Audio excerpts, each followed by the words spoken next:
আমাদের ছোট নদী চলে আঁকে বাঁকে। বলো তো দেখি এই মাছটি কোন জলেতে থাকে? বলবে কিন্তু, কমেন্টে জানাতেই হবে। প্রথমে মাছগুলোকে কেটে ধুয়ে নুন হলুদ মাখিয়ে নেব।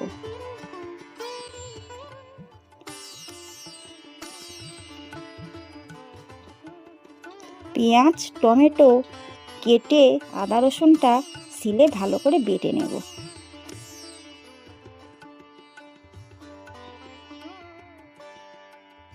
তেল দিয়ে তেলটা ভালো করে গরম হয়ে গেলে নাড়াচাড়া করে মাছগুলো আস্তে আস্তে ভেজে নেব। এই মাছটা কিন্তু আস্তে আস্তেই ভাজতে হবে, না হলে ভেঙে যাবে মাছগুলো। আপনারা তো জানেন নিংড়ে মাছ কীরকম, ও ভেতরে কিন্তু শক্ত হবে না, বাইরেটা এপিট ওপিট করে একটু ভেজে নিতে হবে।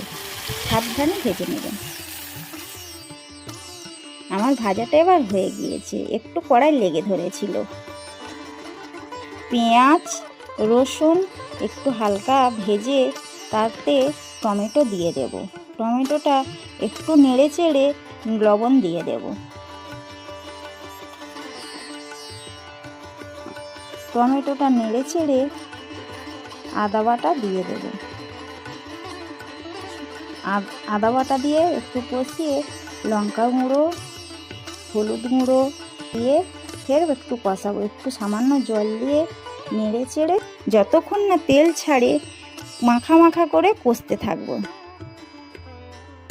আমার কষা হয়ে গেছে, এবারে পরিমাণ মতো জল দিয়ে দেব।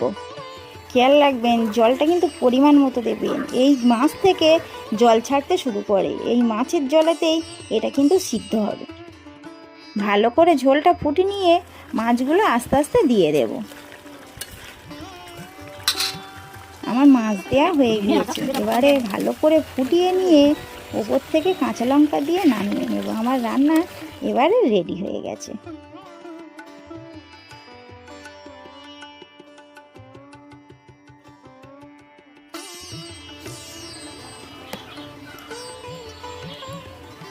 অসাধারণ।